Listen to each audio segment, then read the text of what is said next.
নমস্কার বন্ধুরা, unique hand এমব্রয়ডারির একটা নতুন ভিডিওতে সবাইকে স্বাগত জানাই। আজকে আমি তোমাদের একটা নতুন পদ্ধতিতে কাঁচ লাগানো দেখাবো, যেটা গুজরাটি স্টিচে খুব ভীষণভাবে হয়। তো প্রথমে আমি এখানে একটু গ্লু দিয়েছিলাম। এই দেখো, এইভাবে কাঁচটা নিচ্ছি, নিয়ে একটা পুরো সার্কেল তৈরি করে নিচ্ছি। এইভাবে নিচ্ছি। এরপর আমি এতে একটু গ্লু দেবো।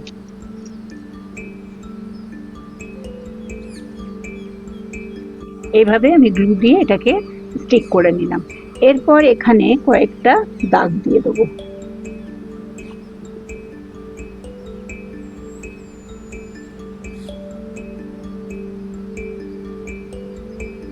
এইভাবে দাগ দিয়ে দিলাম। এরপরে এভাবে এখান থেকে উঠিয়ে নিচ্ছি। তোমরা এটা স্কিপ করবে না, দেখতে থাকো।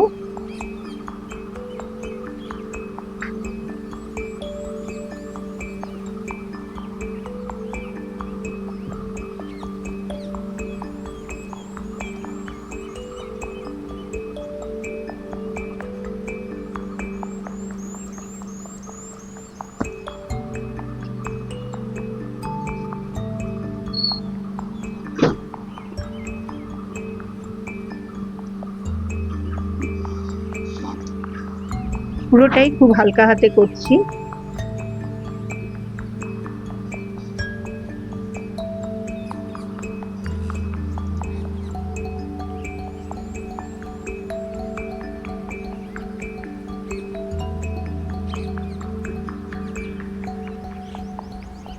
এইভাবে প্রথমে এটাকে আটকে নিলাম।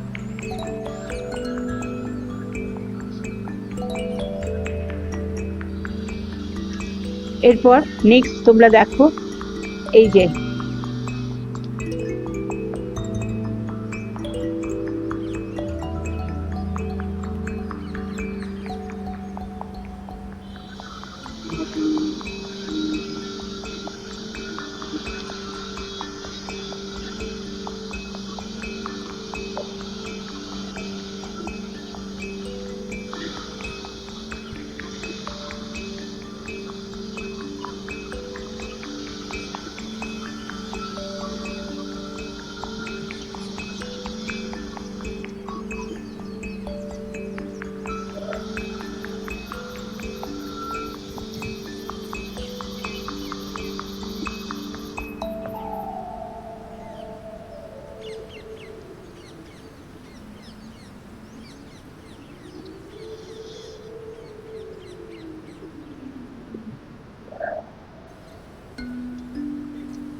এইভাবে আমি একটা রাউন্ড করে নিলাম। এর পরেরটা তোমাদেরকে আবার দেখাচ্ছি।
এইভাবে আমি এটাকে লাগিয়ে নিলাম। এরপর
ভাবে আমি এটাকে কমপ্লিট করে নিলাম।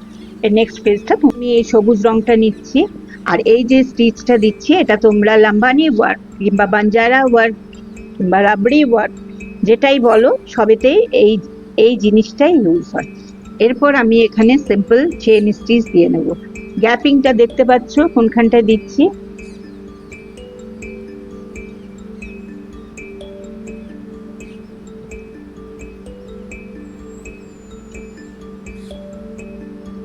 সমস্ত সেলাইটাই খুব মানে হালকা হাতে করবে, টেনে করবে না।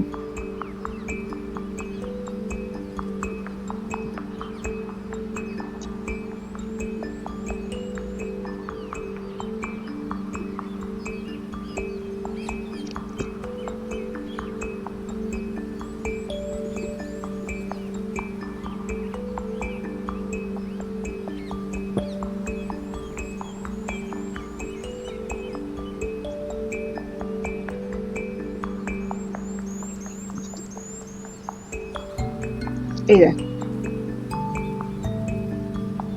এইভাবে এটাকে আমি কমপ্লিট করলাম। এরপরেরটা তোমরা আবার দেখো।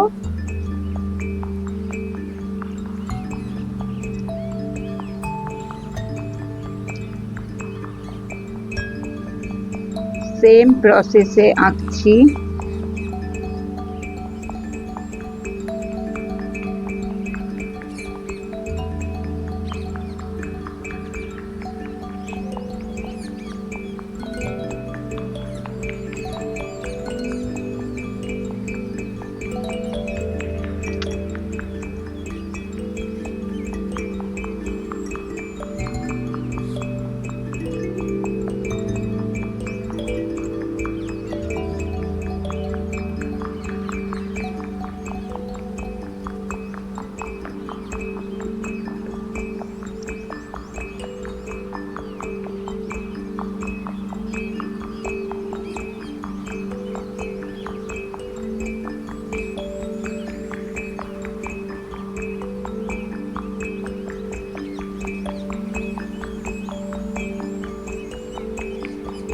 দেখো কিভাবে করছি।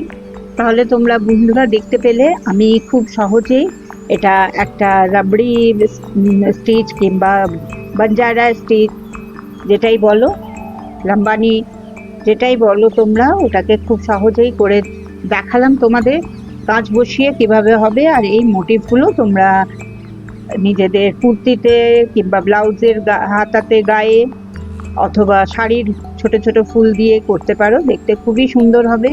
কিংবা ফ্রকের নিচে, স্কার্টের নিচেও এই সেলাইগুলো ইউজ হয়। তাহলে আজকের ভিডিওটা এখানেই শেষ করছি।